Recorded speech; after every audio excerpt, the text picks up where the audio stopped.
दोस्तों, आप में से काफी सारे लोग बेटा रेबिल को तो जानते ही होंगे और जो भाई लोग नहीं जानते वो भी आज की इस वाली वीडियो में जान जाएंगे।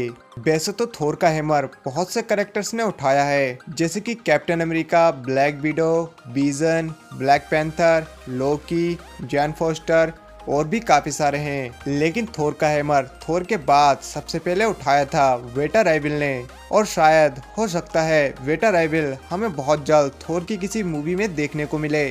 और आज हम बीटा रेविल की ऑरिजिन स्टोरी देखने वाले हैं, तो वीडियो में लास्ट तक बने रहिएगा। चलिए वीडियो शुरू करते हैं। जब सैटर्न ने बहुत से प्लेनेट पर तबाही मचाई थी, उनमें से एक प्लेनेट बीटा रेविल का भी था। उस प्लेनेट का नाम कॉर्बनाइट था और वहां पर रहने वाले लोगों को कॉर्बिन बोला जाता था। सैटर्न की तबाही मचाने की वजह से प्लेनेट का टेम्परेचर धीरे धीरे बढ़ रहा था। शुरुआत में वहां पर रहने वाले लोग गर्मी को सहन कर लेते हैं, पर टेम्परेचर और ज्यादा बढ़ने की वजह से वह लोग इस प्लेनेट को छोड़ने का फैसला करते हैं और काफी सारे स्पेसशिप बनाते हैं, और उन सब लोगों में से सबसे ज्यादा ताकतवर, समझदार और भरोसेमंद को अपना चैंपियन बनाते हैं, ताकि कोई मुसीबत आने पर वो उनकी हिफाजत कर सके। और वो चैंपियन बनता है बीटा राइविल।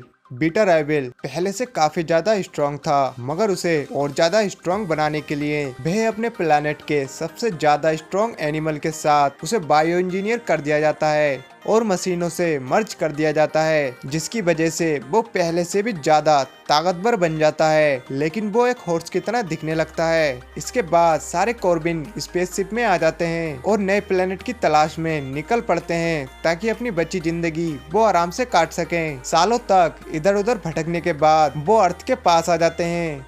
शील्ड की नज़र उस स्पेसशिप पर पड़ती है। फिर निक फ्यूरी थोर को उस स्पेसशिप को चेक करने के लिए भेजते हैं कि हमें इस स्पेसशिप से कोई खतरा तो नहीं। थोर उस स्पेसशिप के पास पहुंचता है तो देखता है कि ये एक वॉरशिप है और इस शिप पर कई तरह के हथियार लगे हैं। थोर ये देखकर उस स्पेसशिप पर हमला कर देता है, पर तभी उस शिप में से वेटा राइविल निकलता है। थोर और बेटा राइविल में बहुत खतरनाक लड़ाई होती है। थोर के पास हैमर होने के बावजूद भी बेटा राइविल उसे बराबरी की टक्कर दे रहा था, क्योंकि बेटा राइविल अपने प्लेनेट का चैंपियन था। और उस लड़ाई के बीच थोर के हाथ से हैमर छूटकर गिर जाता है और बेटा राइविल उस हैमर की तरफ बढ़ता है और बहुत ही आसानी से थोर के हैमर को उठा लेता है, और तुरंत बीटा रेबिल का कॉस्ट्यूम चेंज हो जाता है और वो नया गॉड ऑफ थंडर बन जाता है और पहले से भी ज्यादा ताकतवर बन जाता है। हैमर उठाते ही बीटा रेबिल तुरंत ओडिन के सामने टेलीपोर्ट हो जाता है। थोर और ओडिन ये देखकर चौंक जाते हैं कि थोर के अलावा भी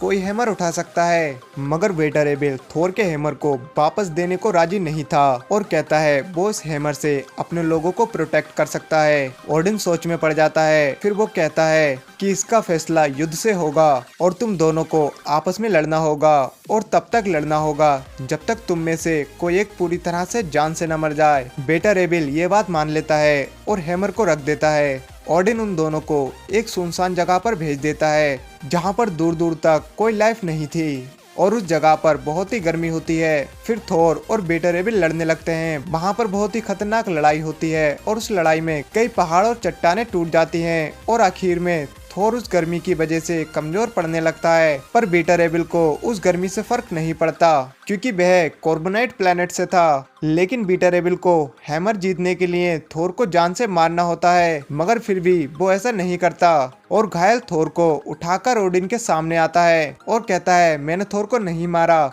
और कहता है मैंने अब तक जितनी भी फाइट की हैं थोर उनमें से सबसे ज्यादा ताकतवर है। फिर बीटा रेबिल ओडिन से हैमर मांगता है, पर ओडिन कहता है मैं तुम्हें ये हैमर नहीं दे सकता, क्योंकि तुम थोर को मारने में असफल रहे हो और इस लड़ाई की शर्त थी कि दोनों में से कोई एक ही जिंदा बचेगा। लेकिन ओडिन कहता है तुम बहुत ईमानदार और बहादुर योद्धा हो, इसलिए मैं तुम्हें तोहफे में कुछ देना चाहूंगा। फिर ओडिन बोनो को हुक्म देता है और कहता है उरू मेटल से म्यूनियर जैसा फिर से एक हैमर बनाया जाए। सारे बोने मिलकर फिर से म्यूनियर जैसा हैमर बनाते हैं और उसका नाम रखते हैं स्टोन ब्रेकर। ये देखने में एक तरफ से कुल्हाड़ी जैसा और दूसरी तरफ से हथौड़े जैसा था, और स्टोन ब्रेकर की पावर बिल्कुल म्यूनियर जैसी होती है। फिर ओडिन स्टोन ब्रेकर को बीटा रेबिल को दे देता है। फिर बीटा रेबिल उस स्टोन ब्रेकर को ले लेता है और अपने लोगों का सबसे ज्यादा स्ट्रॉन्ग प्रोटेक्टर बन जाता है। और इसके बाद बीटा रेबिल ने काफी बड़े बड़े विलन से फाइट करके उन्हें हराया है और अपने लोगों की रक्षा की है।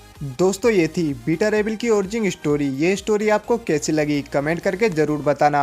वीडियो अच्छी लगी हो तो लाइक कर देना और अगर आप चैनल पर नए हैं तो चैनल को भी सब्सक्राइब करना ना भूलें ताकि आपको ऐसी अमेजिंग वीडियोस देखने को मिलती रहें। दोस्तों फिर मिलेंगे एक और नई वीडियो के साथ, तब तक के लिए बाय।